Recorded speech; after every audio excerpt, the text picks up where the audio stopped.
పెడతామని రఘునందన్ రావు ఏడాది క్రితం చెప్పిన జోస్యాన్ని నిజం చేస్తూ శ్రీమతి కల్వకుంట్ల కవిత గారు కొత్త రాజకీయ పార్టీని పెడుతున్నట్టు ప్రకటించింది.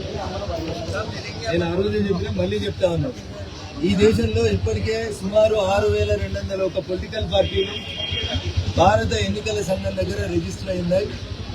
కొత్తగా ఇంకో పార్టీ స్థాపించబోతున్నందుకు నేను వారికి స్వాగతం తెలియజేస్తూ, ప్రజాస్వామ్య దేశంలో ఎవరికైనా పొలిటికల్ పార్టీ పెట్టుకునేటువంటి స్వేచ్ఛ ఉంది, హక్కు ఉన్నది.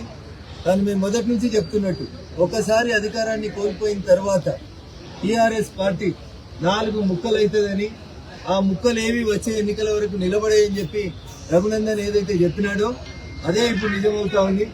చాలా మంది నేను కవిత కొత్త పార్టీ పెడుతుంది అని అంటే రఘునందన్ జ్యోతిష్యం చెప్తుందా అని అడిగాను. మరి ఈ ఉగాది పండుగకి రఘునందన్ జ్యోతిష్యం నిజమైనట్టున్నది, కవిత గారు కొత్త పార్టీ పెడతా ఉన్నట్టున్నారు. నేను మళ్ళీ చెప్తా ఉన్నా, టీఆర్ఎస్ 4 ముక్కలు అవుతుంది. వచ్చే ఎన్నికల వరకు టీఆర్ఎస్ పార్టీ బీఆర్ఎస్ గా మారి తెలంగాణ ప్రజల చేత సిఆర్ఎస్ తీసుకొని కంపల్సరీ రిటైర్మెంట్ స్కీమ్ తీసుకొని ప్రజాక్షేత్రంలోంచి బయటికి పోతుంది, ఎలిమినేట్ చేయబడుతుంది అని చెప్పి ఈ సందర్భంగా నేను సంపూర్ణంగా విశ్వసిస్తా ఉన్నా. అందుకని ప్రజలారా ఒకసారి ఆలోచించండి. టీఆర్ఎస్ పార్టీ కేవలం ప్రచార ఆర్భాటాలకి, వాళ్ళ దగ్గర ఉన్నటువంటి డబ్బుల్ని ప్రొటెక్ట్ చేసుకోవడానికి మీడియా ఈవెంట్లు చేస్తా ఉన్నారు. రోజు బావా బాంబడుతుంది తప్ప వాళ్ళు కొత్తగా చేస్తుంది ఏం లేదు.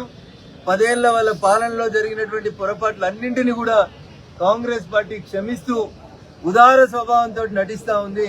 చివరికి ఆ ఇద్దరు ఒకటే అయితందుకే ఈ ప్రయత్నం తాపత్రయం తప్ప ఇంకొకటి కాదు. ఏ రోజైనా కాంగ్రెస్ వేరు, టీఆర్ఎస్ వేరు కాదు.